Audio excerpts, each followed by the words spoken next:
بسم اللہ الرحمن الرحیم۔ اصحاب کہف کا کتا اپنے دونوں بازوؤں کو پھیلائے کیوں بیٹھا رہا؟ ایک فزیشین ڈاکٹر کا بیان ہے کہ میں کسی سفر میں ایک بار ایئرپورٹ پر تھا کہ اچانک ایک نوجوان نے قرآن کا نسخہ مجھے گفٹ کیا۔ میں نے اس کا دل رکھنے کے لیے شکریہ کہتے ہوئے اسے لے لیا۔ میری بھی فلائٹ کا وقت ہو چلا تھا اور میں جہاز میں بیٹھ گیا۔ سفر طویل تھا، اکتاہٹ کی وجہ سے ادھر ادھر کروٹ لی تو جیب میں کچھ وزن محسوس ہوا۔ نکالا تو وہی قرآن کا نسخہ تھا جسے میں بھول چکا تھا۔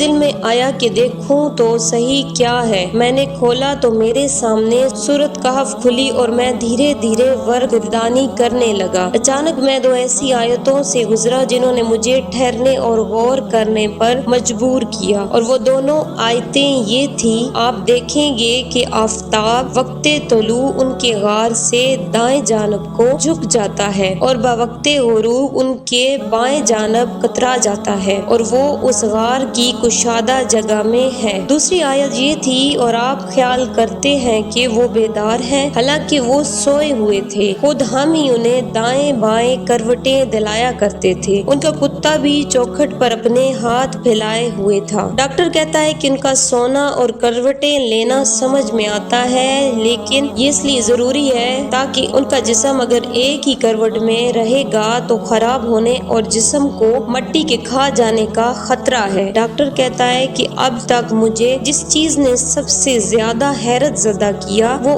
ان سب کا کتا ہے، جس کے بارے میں آیا ہے کہ اس نے کروٹ نہیں لی بلکہ ویسے ہی وہ اپنے دونوں بازو پھیلائے ایک ہی حالت میں تقریباً 309 سال بیٹھا رہا، اور اس کے جسم کو کچھ نہ ہوا، نہ زخم لگے، نہ اس میں بدبو پیدا ہوئی۔ اس آیت کریمہ نے اسے تحقیق کرنے پر مجبور کر دیا اور وہ اس پر ریسرچ کرنے لگا۔ اس کی حیرت کی اس وقت انتہا نہ رہی جب تحقیق سے اس نے یہ پایا کہ کتے کے جسم میں چمڑے کے نیچے حدود ہوتا ہے جو ایسی قسم کا کوئی مادہ نکالتا ہے جس سے کتا اگر زندہ ہے تو اس کا چمڑا خراب نہیں ہوتا، بھلے وہ کتنے ہی برس تک کیوں نہ بیٹھا رہے۔ اسی وجہ سے ان سب کا کتا ان سب کی طرح کروٹ نہیں لیتا تھا۔ اس معجزاتی آیت نے سلمانی ڈاکٹر کو اسلام لانے پر مجبور کر دیا اور وہ مسلمان ہو گیا۔ لیکن کیا ہم نے کبھی اس طرح غور کیا تھا کہ ان سب کے کروٹ لینے کا سبب کیا تھا، اور کتا کیوں ایک ہی حال میں بیٹھا رہا اور اس نے کروٹ کیوں نہ لی؟ اس لیے اللہ نے ہمیں تدبر اور غور و فکر کرنے کا حکم دیا ہے۔ کہا جاتا ہے کہ اصحاب کہف کا کتا اپنی وفاداری کے سبب جنت میں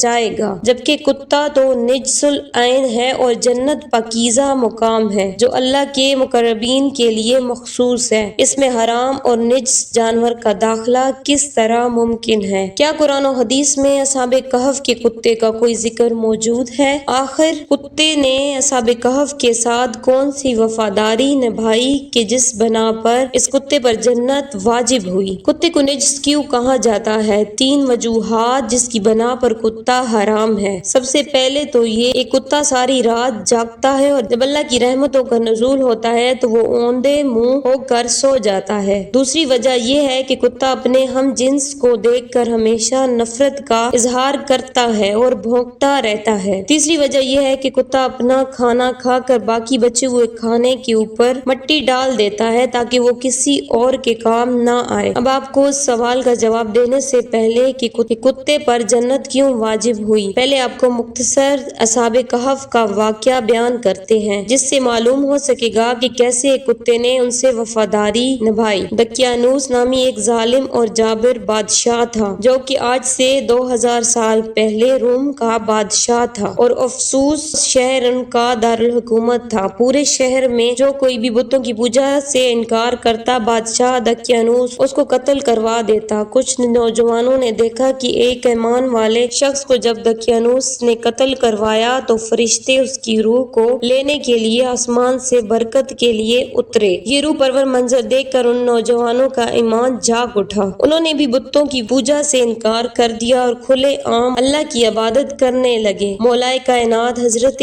علی شیر خدا رضی اللہ تعالیٰ عنہ نے اپنی روایت میں ذکر کیا ہے کہ ان افراد کی تعداد 6 تھی۔ اب ہوا یوں کہ ان 6 ایمان والوں کو بادشاہ دقیانوس نے 3 دن کی مہلت دی کہ وہ بتوں کی پوجا شروع کر دیں، نہیں تو انہیں قتل کر دیا جائے گا۔ تیسرے دن وہ 6 نوجوان کچھ سامان کے ساتھ ہجرت کر گئے۔ شہر کی سرحد پر انہیں ایک چرواہا ملا۔ جب انہوں نے چرواہے کو اپنے ایمان کا واقعہ سنایا تو اس کا بھی ایمان جاگ اٹھا، وہ بھی ان کے ساتھ ہو لیا۔ چرواہے نے اپنی بکریوں کو آزاد کیا، جبکہ اس کے پاس ایک کتا تھا جس کو وہ لوگ اپنے ساتھ لے گئے۔ شہر افسوس سے تقریباً 6 میل دور غار میں انہوں نے پناہ لی۔ بادشاہ دقیانوس کو جب اس بات کا علم ہوا تو وہ اپنی فوج لے کر ان کی تلاش کے لیے نکل پڑا۔ جب وہ بادشاہ اپنی فوج کے ساتھ غار کے منہ پر پہنچا جس پر اصحاب کہف نے پناہ لے رکھی تھی تو بادشاہ نے دیکھا کہ ایک شکاری کتا اپنے اگلے دونوں پاؤں پھیلا کر غار کے دروازے پر بیٹھا ہے۔ فوج جب غار میں جانے لگی تو بادشاہ نے کہا کہ غار میں جانے کی ضرورت نہیں، کیونکہ اگر یہاں کوئی انسان ہوتا تو یہ کتا ضرور بھونک رہا ہوتا، یا پھر ان کو کہا جاتا۔ کتا بادشاہ اور فوج کو دیکھ کر بھی اسی طرح سکون سے بیٹھا رہا۔ بادشاہ اپنی فوج لے کر واپس لوٹ گیا۔ اللہ پاک سورۃ الکہف کی آیت نمبر 22 میں فرماتا ہے کہ ان کا کتا غار کے دہانے کے اندر اپنے دونوں اگلے پاؤں ہاتھ پھیلائے پڑا تھا۔ ایک روایت میں ہے کہ اصحاب کہف اس غار میں 300 سال تک سوئے رہے، اور جب ایک نیک دل بادشاہ بیدروس کی حکومت آئی تو اس کے زمانے میں لوگ یہ قیاس کرنے لگے کہ ایک دفعہ جو مر جائے وہ دوبارہ زندہ نہیں ہو سکتا۔ چنانچہ بادشاہ بیدروس نے اللہ پاک سے دعا فرمائی کہ کوئی ایسا معجزہ دکھائے کہ میرے لوگ یہ مان جائیں کہ مرنے کے بعد اللہ دوبارہ زندہ کرے گا اور قیامت برپا ہوگی۔ اللہ نے بادشاہ کی دعا قبول کی اور ایک چرواہے نے اپنی بکریاں پالنے کے لیے اسی غار کو چنا جس میں اصحاب کہف تھے۔ اس چرواہے نے غار کے منہ پر بنی دیوار کو گرا دیا جس سے اصحاب کہف باہر آ گئے۔ کتے کی ایک عادت بھونکنا ہے، لیکن اصحاب کہف کے کتے نے بس اپنی